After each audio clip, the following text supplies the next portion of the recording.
Saling Sapa Jalan-Jalan, program unik dan menarik tentang tempat-tempat istimewa dan inspiratif. Saksikan hanya di channel Taufik Saguanto. Like, share, and subscribe.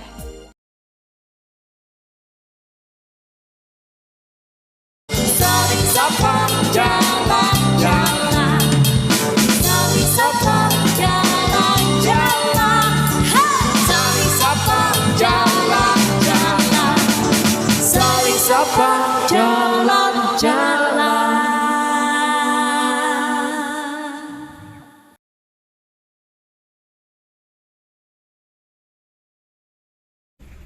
Nasi Jamblang itu salah satu kuliner khas dari Cirebon.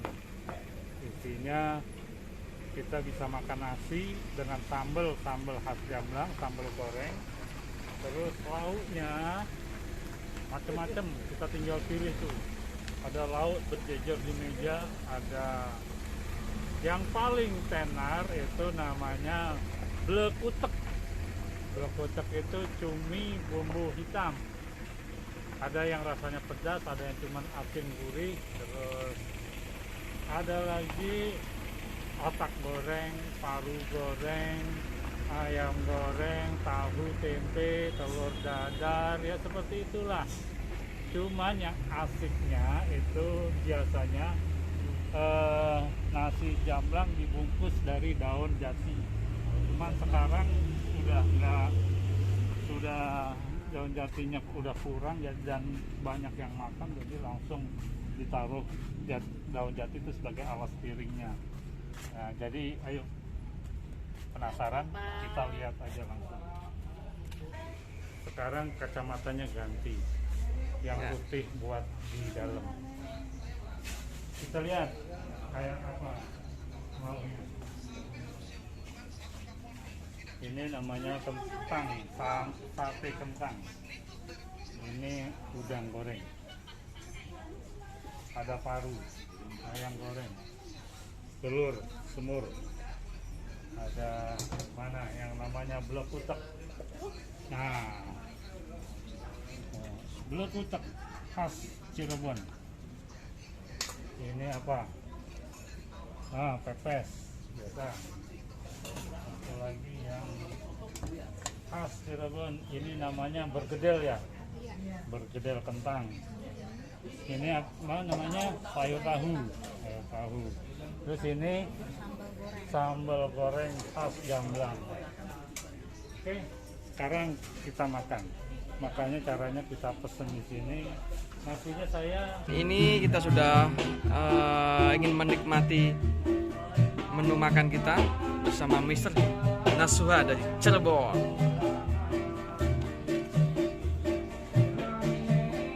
Tempe, endok dadar. Yang paling penting ini sambal goreng khas Jamblang.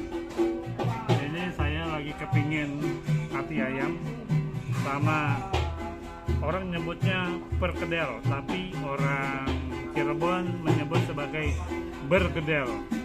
Nah, kita lihat sekarang nih, apa yang dipilih oleh AA. Ini namanya blekutek atau cumi bumbu hitam. Ini khas Cirebon. Ini juga khas Cirebon. Sate kentang. Oke, kalau endok dadar mah biasa. Kita nikmatin sekarang.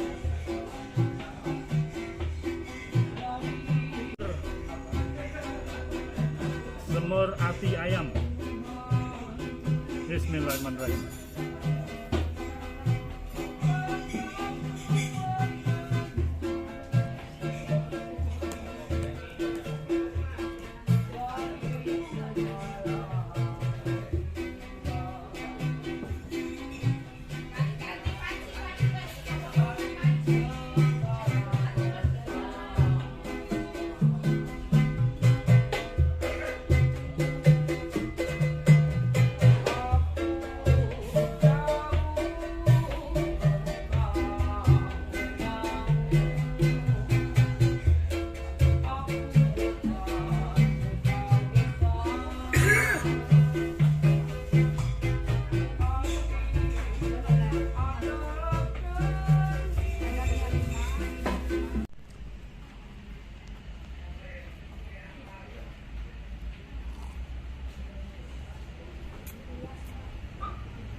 sejarah tentang nasi jamblang. Yang saya tahu ada dua versi. Versi pertama itu dulu sekitar akhir 18-an, awal 19-an, zaman kerja paksa. Waktu Dendels bikin jalan raya pos itu tahun berapa? Saya lupa itu ya. Nah, masyarakat yang dijadikan kuli kerja paksa itu, mereka setiap pagi membawa bekal dari rumah berupa nasi dan lauk-lauknya yang dibungkus dengan daun jamblang, daun jati. Kenapa dengan daun jati? Daun jati ini kalau kita perhatikan, kita lihat dia ada kayak semacam Serat. Seratnya itu lebih pori-porinya lebih jarang, sehingga dia nasi yang masih hangat itu dibungkus daun ini akan menjadi lebih awet, tahan lama. Itu sejarah yang pertama. Yang kedua, pada tahun 1900-an awal itu di daerah Palimanan dan Plumbon, terutama di daerah Palimanan, ada sebuah pabrik spiritus yang sampai saat hari ini masih berdiri. Nah, ada seorang yang bernama Ki Anta. Ki Anta ingin bersedekah kepada pegawai-pegawai yang bekerja di pabrik spiritus tersebut. Bersama istrinya yang seorang keturunan Cina yang bernama Nyonya Tan Piaulung. Nyonya Tan Piaulung, mereka berdua menyiapkan masakan yang dibungkus awalnya dengan daun pisang. Akan tetapi perkembangannya mereka berdua mengganti bungkusnya itu dengan daun jati ini. Nah, setelah dibungkus, nasi, sambal, dan lauknya dibagikan di depan pabrik spiritus tersebut kepada pegawai-pegawai yang bekerja di pabrik tersebut. Beberapa orang penduduk yang sekitar pabrik melihat hal tersebut, ini semacam melihatnya sebagai sebuah peluang usaha. Akhirnya ditiru oleh penduduk dengan cara mereka berjualan nasi jamblang di depan pabrik dengan memakai bakul besar, ya, isinya nasi dan lauk pauknya. Nah, setiap ada sebelum masuk ke dalam pabrik, banyak karyawan pabrik spiritus tersebut membeli nasi jamblang dari penduduk itu.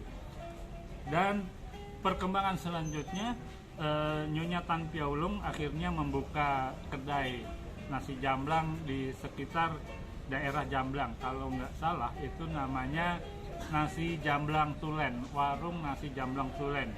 Hari ini masih berdiri. Silakan, mari datang ke Cirebon, kita menikmati nasi jamblang, makanan khas, jajanan khas orang Cirebon. Dengan Ibu siapa, Ibu? Ibu As, Bu Sumarni almarhum, adik Oh, saya. Ibu namanya? Ibu As, Ibu As. Nah, udah usia berapa, Ibu? 72. 72. Ini sejak tahun berapa? Sejak tahun 70 orang tuanya Haji Sumarni. Haji Sumarni. Oke. Sekarang Haji Sumarninya nggak ada, ganti anaknya. Anaknya? Ya. Berarti? Ibu Haji Ratna. Haji Ratna. Ini anak yang bungsu. Ah. Anaknya Bu Sumarni. Oke.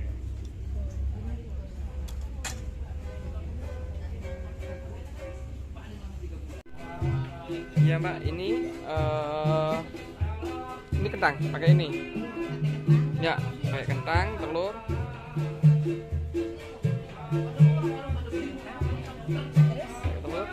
Telur, dadar. Ada satu.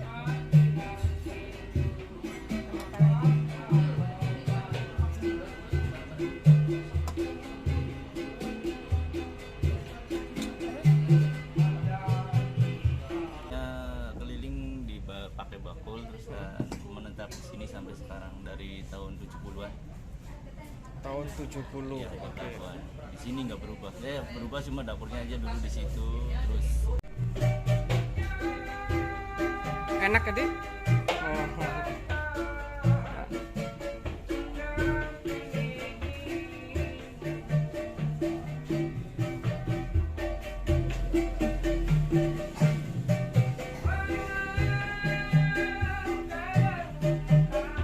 Nasi jamblang tuh dari daerah Jamblang. Hmm. Khasnya tuh pakai daun jati. Hmm.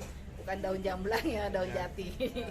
Menunya tuh kayak gini, milih. Menu utamanya ya sambal gitu, cabai iris, tahu, dadar.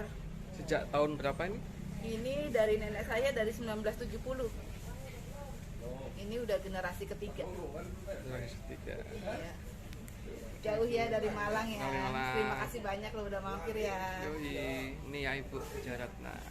Awan ada langsung. Saling sapa jalan-jalan. Saya Nasuha dari Cirebon. Hari ini kita berada di sebuah masjid yang sudah cukup tua, dibangun sekitar abad ke-15 pada masa Sunan Gunung Jati. Masjid ini dibangun oleh Sunan Gunung Jati bersama dengan Wali Songo yang lainnya. Salah satunya dibantu oleh Sunan Kalijogo yang bertindak sebagai arsitek. Sunan Kalijogo membawa bala bantuan dari daerah Demak, seorang Majapahit, seorang keturunan Majapahit yang dalam beberapa naskah di Cirebon disebut sebagai Raden Sepat. Nah, Raden Sepat ini membawa orang-orangnya sebanyak sekitar 200 orang untuk membangun Masjid Agung Sang Cipta Rasa. Masjid yang berarsitektur khas Jawa dengan atap tumpangnya ada beberapa atap, ada 2-3 kalau nggak salah di belakang kelihatan. Itu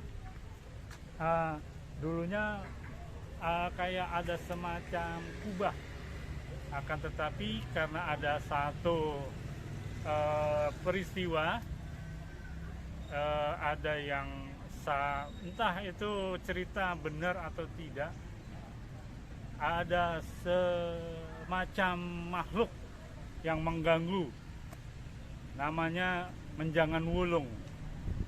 Saya nggak tahu ini benar apa enggak. Saya dengar cerita-cerita aja, cerita lisan dari rakyat-rakyat yang ada di sekitar sini. Setiap azan, itu kebakar. Setiap azan kebakar. Akhirnya gimana caranya nih ngusir si Menjangan Wulung? Maka Sunan Gunung Jati memerintahkan kepada murid-muridnya untuk melaksanakan apa yang disebut dengan azan pitu. Ada 7 orang yang azan serempak.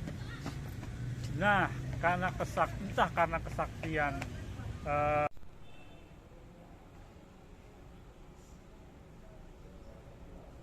di sini ada tradisi yang disebut dengan ajan pitu. Ajan pitu 7. Setiap hari Jumat ada 7 orang azan bareng di sini. 1, 2, 3, 4, 5, 6, 7.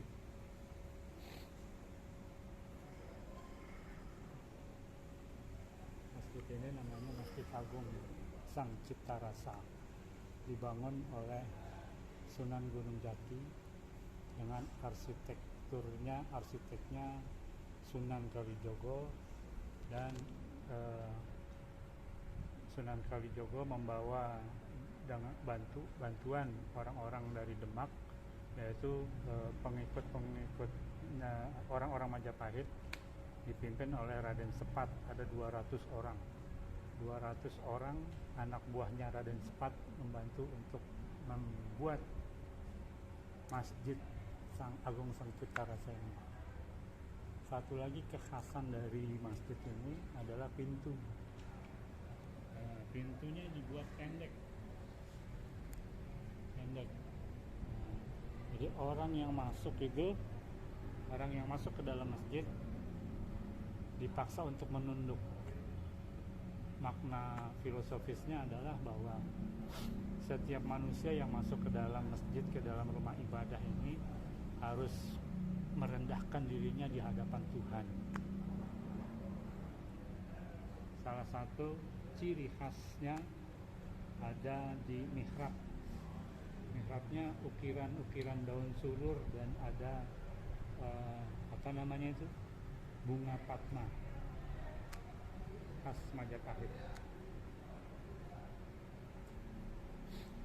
Di sisi samping dari mihrab, dari tempat khotib berkhutbah, ada yang disebut dengan maksura, tempat keluarga kerajaan yang lelaki sholat berjamaah di sini bersama para pengawalnya.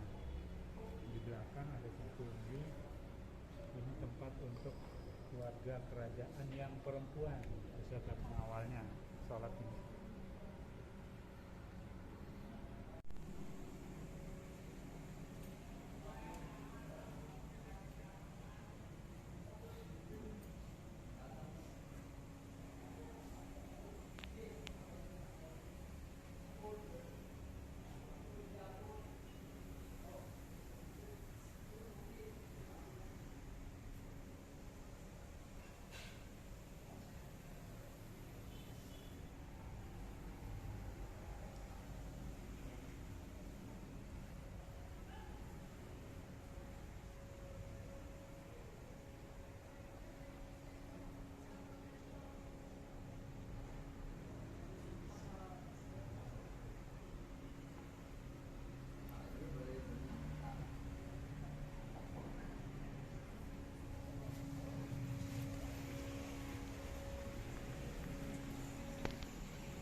Atap Masjid Agung Sang Cipta Rasa ini,